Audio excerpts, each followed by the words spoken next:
May I say one or two things? The President of the Republic of Kenya, the Honorable Mr. Justice, the Honorable Uhuru Kenyatta, has filed an application, and I'm inviting you very respectfully, my Lord, that you do not take note of the application that he has made before you at all. My Lord, while he was at Kisumu, he made certain remarks about judges.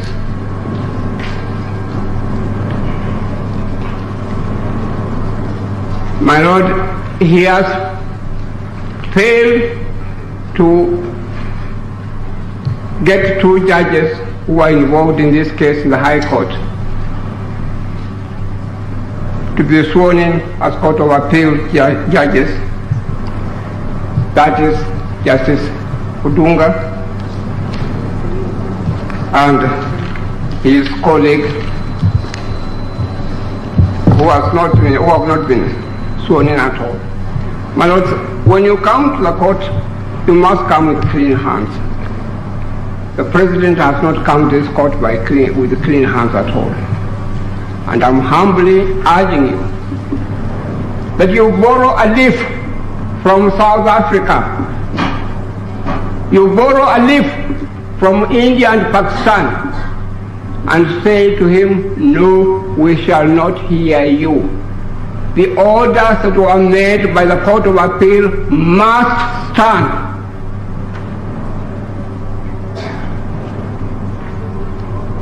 He has deliberately refused to swear in judges.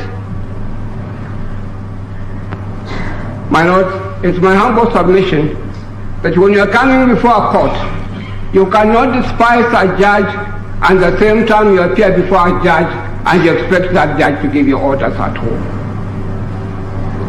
May I say, my Lord, when you appear before your lordships, we come with tremendous humility. We speak politely to you. We praise you. That praising, that humility, and that courtesy that you extend to the court is not for you personally. It's for the good of the entire country of Kenya, to get our people to continue to have confidence in the judiciary and in the administration of justice in our country. And when you have a president who is not obeying court orders, when you have a president who is demeaning judges before the public, this court must stand firm and say to him, no, we shall not hear you. We shall not give you orders at all. Again, I respectfully urge you, you borrow a leaf from India. You borrow a leaf from Pakistan. You borrow a leaf from South Africa. Decline respectfully and say to him, we shall not hear you, and whatever complaints you have, raise those complaints before another court, but not this court at all.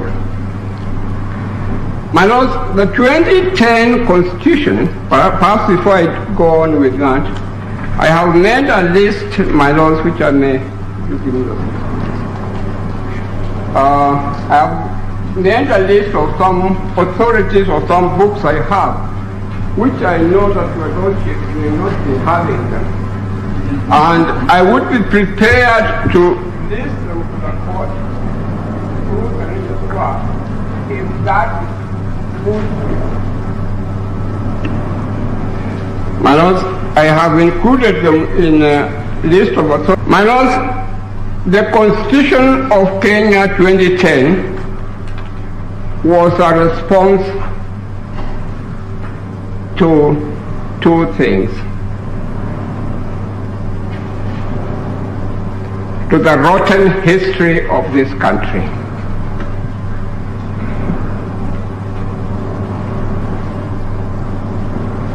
Yes, and to development of international jurisprudence or global jurisprudence.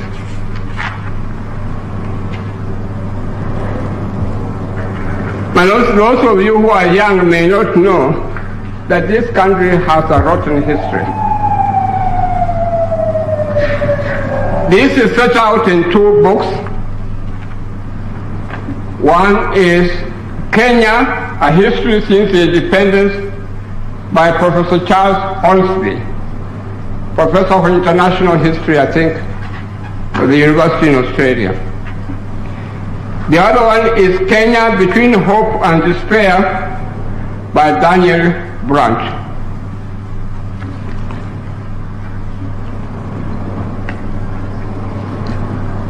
My lords, Condoleezza Rice, who is now, I believe, a professor at Stanford University, when she was security advisor to President George Bush, in her new book that has come out, Democracy, Condoleezza Rice, at page 127, there is only one sentence, my lords, which I would like to read to you. At page 217. On Inauguration Day,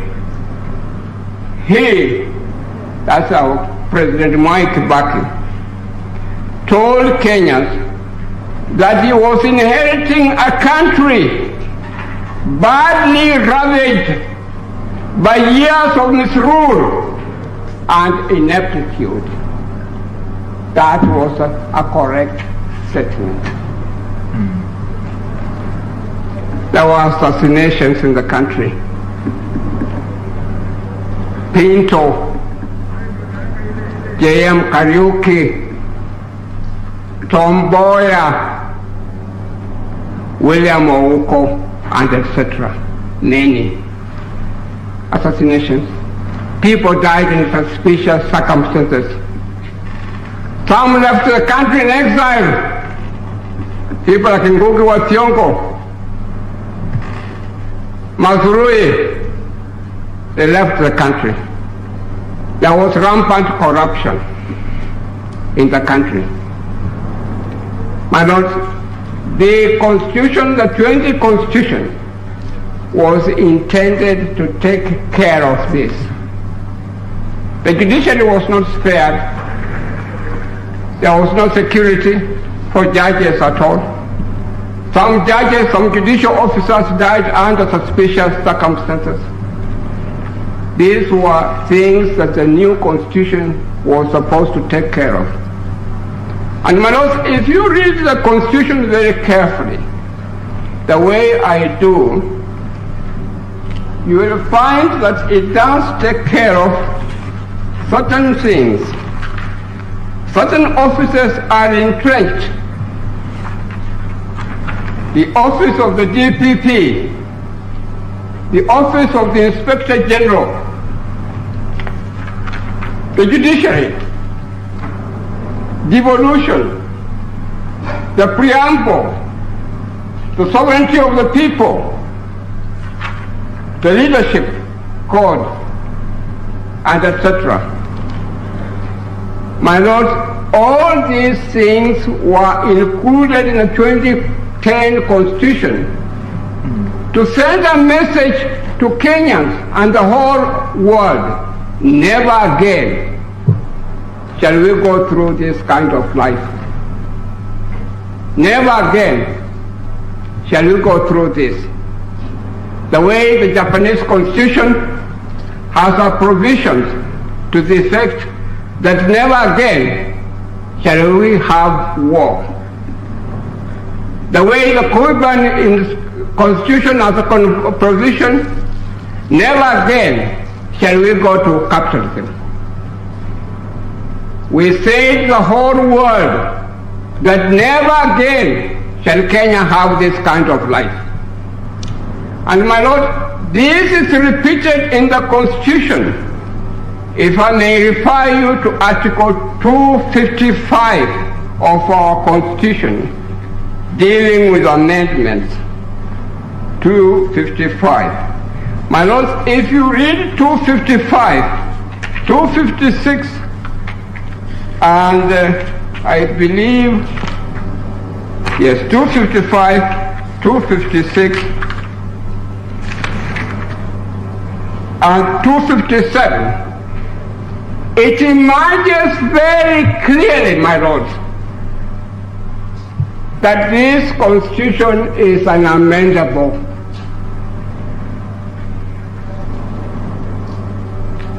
This constitution is unamendable.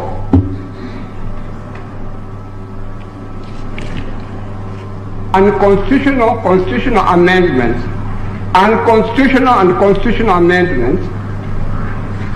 My lords, if you look at page this is page 236, my lords. Page 236 to page 274. 236 to page 274. Yaniv Rosnai, in his thesis for London School of Economics, he has a heading, Explicit Substantive Unamendability of World Constitutions. Explicit Substantive Unamendability of World Constitutions. My lords, he has set out all the countries that have unamendable war constitutions. And Kenya is one of them. Kenya is one of them. My lords, Kenya is one of them, and I'll read to you at page 258. Page 258. He has set out very clearly that Kenya is one of the countries that has an amendable constitution. And he quotes articles 255. Would you kindly speak to the microphone? Oh, sorry, my lord. Yes. Paragraph 255 to article 257. Paragraph 255, I have article 255 to article 257 as unamendable. And the reason he gives different procedures for different provisions, different procedures for different provisions, different provisions for different procedures. And indeed, my lords, when you will look at these articles, when you are writing the judgment, articles 255, 256, 257, you will find they have different procedures for amendments. When you apply them, it's difficult, impossible to carry out effective application. It is cumbersome. It is onerous.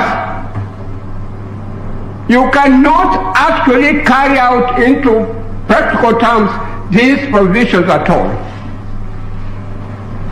My lords, it's my humble submission that one contribution that this court should make to the able judgment that was delivered by our five judges, that is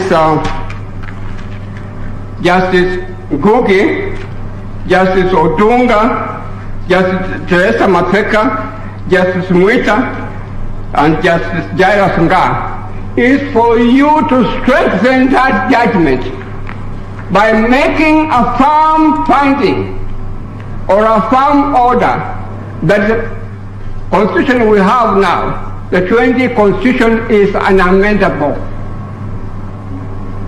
My lords, that is not wrong. You will be protecting democratic values of the country. To have at the moment a constitution that is unamendable, you are protecting democratic values of the country. There are some people in this country who would like to take us to the old days. We must say to them, no, you will not. We have an amendable constitution. And an amendable constitution, there is nothing wrong with that because it is protecting democratic values. My lords, constitutions of the world, whole world, the global kind of development of jurisprudence is towards having constitutions that protect democratic values. And this has been summed up in these two books, my lord.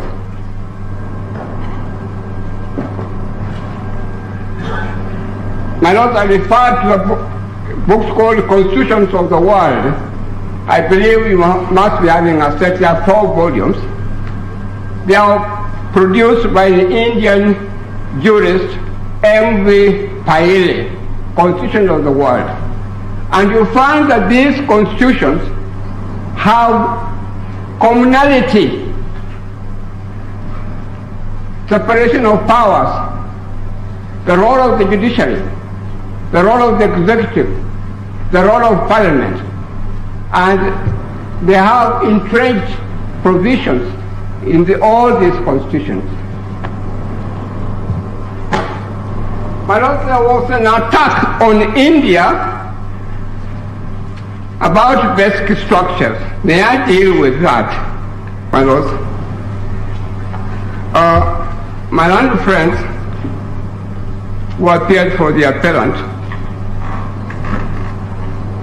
I listened to them very carefully, and I thought that some of them, whom I happen to know very well, who are great friends of mine, very close to me, and I talk to them from time to time. I got the impression that some of the things that they were submitting to your lordships, they are not things that they really stand for. They are not what? Things that they stand for. I happen to know them. Yeah, I thought that they were saying two things that they themselves don't seem to believe in at all. I happen to know them. Some of them are great friends of mine. I eat with them. I take cups of tea with them. And I know what they stand for. And I've received a raw deal from the state.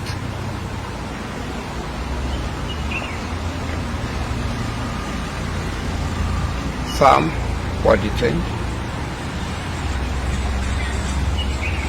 This includes lawyers like Dr. Khaminwa, Wanyiri Kehoro,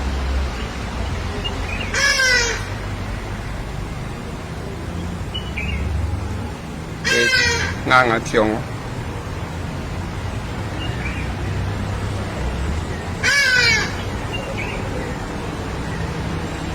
some were harassed. They are to flee from the country. They include lawyers,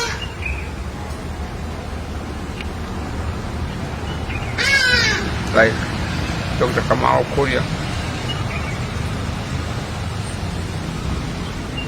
who want to seek refuge in the United States Embassy. And he was flown out of the country with the assistance of the American government.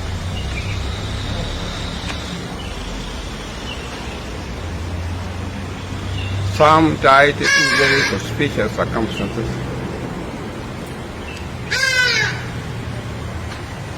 Including judicial officers like Mr. Chieng, who was the chief magistrate.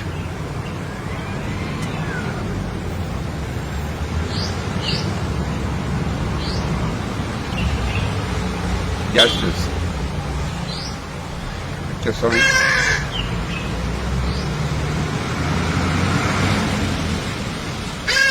and etc.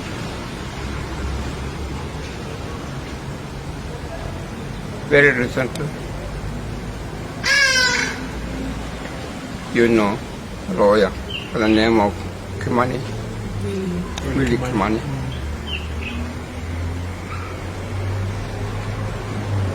was murdered, and his case is pending before the court. The murder case pending before the court. Those who are opposed to the rule of law usually target advocates and judicial officers. This is not only true in Kenya, but it's true in other countries which have no respect for the rule of law.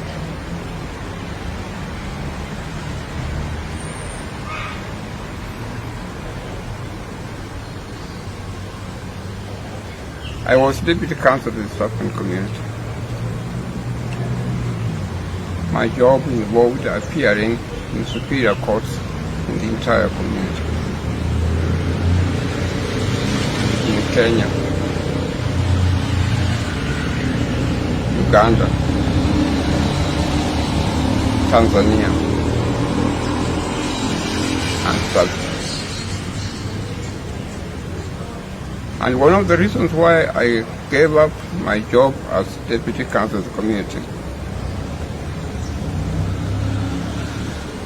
a job that I was very much proud of,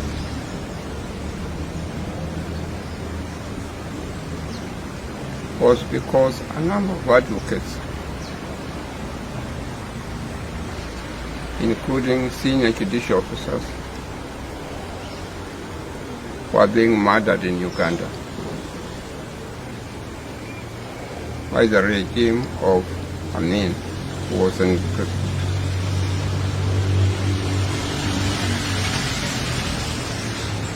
A former colleague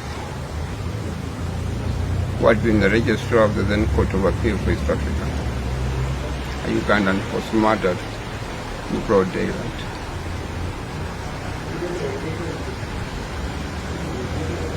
The Chief Justice of Uganda, Wanuka, a very respected judicial officer, was murdered because he had released a Briton on bail.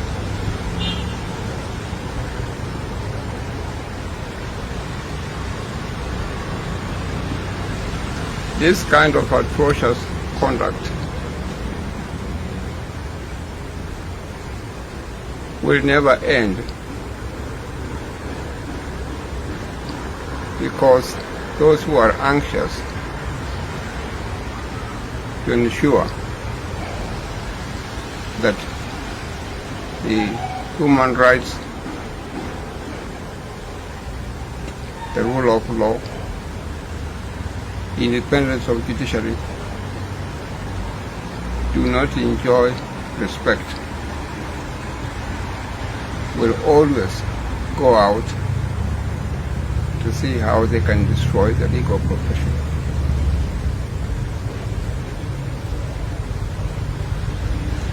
Speaking on my own behalf,